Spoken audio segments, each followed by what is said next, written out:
And we've also told you for some weeks the government is close to revealing a surplus in this year's budget. Whether it does or not is important for the optics around the government's economic credibility. Finance Minister Katie Gallagher was out talking today. I caught up with her.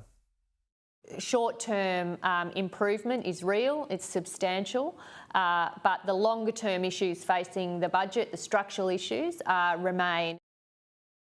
But one of Australia's most senior economic consultancies, Deloitte Access Economics, says the government will narrowly miss being in the black. Partner Stephen Smith joins me now from Canberra. Stephen, many thanks for your time. Yeah, the speculation as to whether it's there or not, does it really matter at the end of the day? Or is it really the optics and, if you like, the whole issue about confidence in the government if they can deliver a surplus? Ross, what we do know is that there will be billions of additional dollars in tax revenue flowing into the budget over the next few years. Whether or not it's a small surplus or a small deficit really doesn't matter from an economic standpoint. It's a political test, really, if they can restrain from spending some of those extra dollars in this financial year and creep over into the black. But yeah, from the economy's point of view, a small surplus or a small deficit doesn't really matter either way. One of the issues is when you see a 15% pay rise for aged care workers, justified, you might argue, over 4 years, but that then costs $11.3 billion. You realise that even small moves, small efforts to try and help people out in this budget really end up costing billions of dollars. That can be the difference between big surpluses or indeed, on the other side, increased debts for the Australian economy.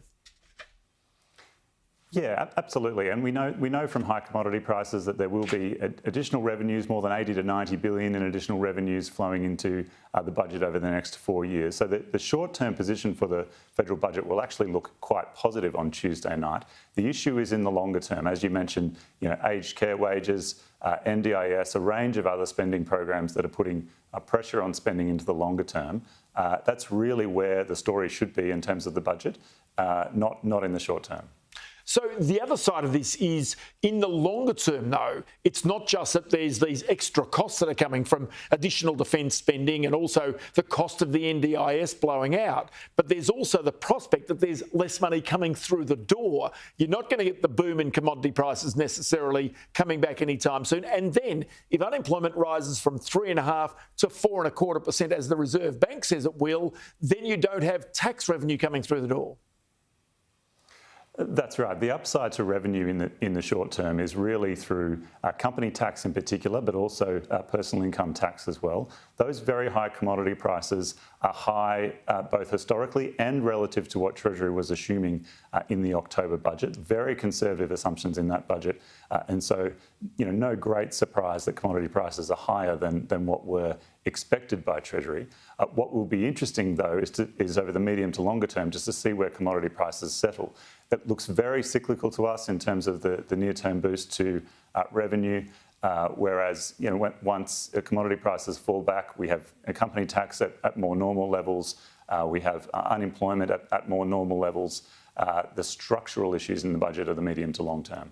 The other issue right now is inflation. Of course, the government is conscious not to add to inflation, which will keep interest rates higher for longer and also potentially add to that unemployment story. But as you point out, there's going to be an increasing tax take from the government, getting up towards 25%. Is going to be the average tax burden, and that's largely as a result of inflation pushing up wages and pushing people's tax rates into higher tax brackets.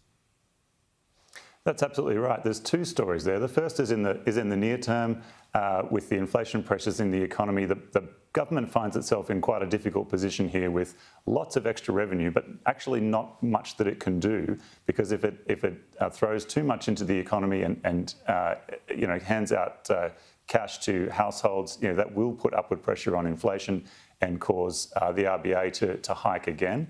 In the longer run, you're right, inflation will be pushing people up into a higher tax bracket, and the average rate of personal income tax paid in Australia will reach a record high a decade from now. And so that's even with stage 3 going ahead. So inflation having big effects on the budget, both in the near term and in the very long term as well. Broadly, though, is inflation good for a budget, a federal budget, or is it bad for it?